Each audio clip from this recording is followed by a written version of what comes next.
Hi, my name's Dave Bodie from JoeBono.com, bringing you this course exclusively for TutsPlus.com. So in this course, we are going to explore the process of using a pro strings library. This course is aimed at music creators and musicians who want to take their music productions to the next level by introducing a pro strings library. We'll get into it more later in the course, but a pro strings library is basically a larger kind of sample pool that's been professionally produced to give you that orchestral string sound. Now, there are very popular kind of general samplers out there, things like Kontakt and Goliath and Mach 5. All of those products have some kind of orchestral string patches in there. But if you've used any of them, you'll soon realize that they have some pretty big limitations. And later on in this course, we're going to look at what those limitations are so that you can get a better understanding of why you might want to make an investment and get a pro strings library. So the things that we're going to talk about are coming from the perspective of someone who understands recording. They understand how to use MIDI keyboards. They've already had some experience maybe programming some sequences inside of a DAW, inside of a recording application like Pro Tools, Cubase, Logic, or Reaper, which is what I'm going to be using in this course. So I need to make some assumptions about who you are so that this course isn't so general that no one's going to learn from it, and it's not so specific that very few people are going to get anything out of it. So we're not going to look at Vivaldi fast string passages.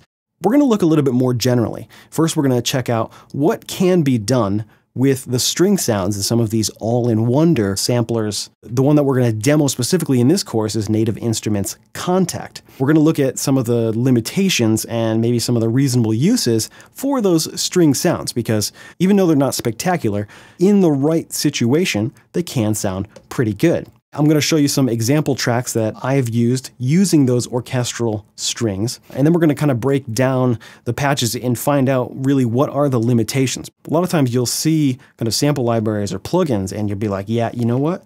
I need that one right there.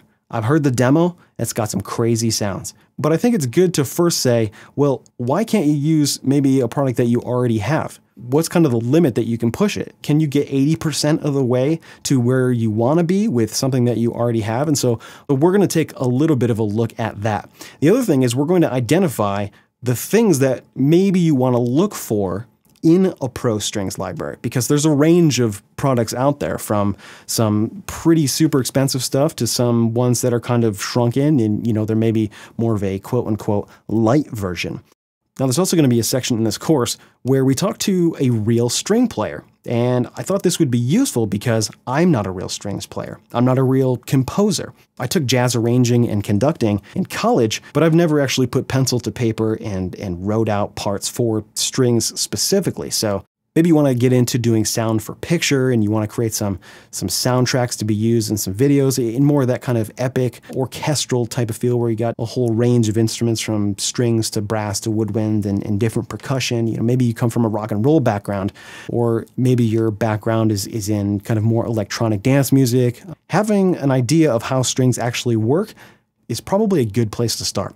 So I sat down with a friend of mine named Sarah Geiger, who's a really excellent violin player, and she's going to basically walk us through some of the basics of string playing. We're going to look at some basic articulations, and we're going to talk about some of the limitations in playing the instrument that maybe you wouldn't necessarily consider. These are things that if you've never played strings or you've never written for strings, that you would have no idea. So they have no idea that what you're recording may not sound super realistic because it's not really physically possible. Just like everything else, there is a limitation to what can be done.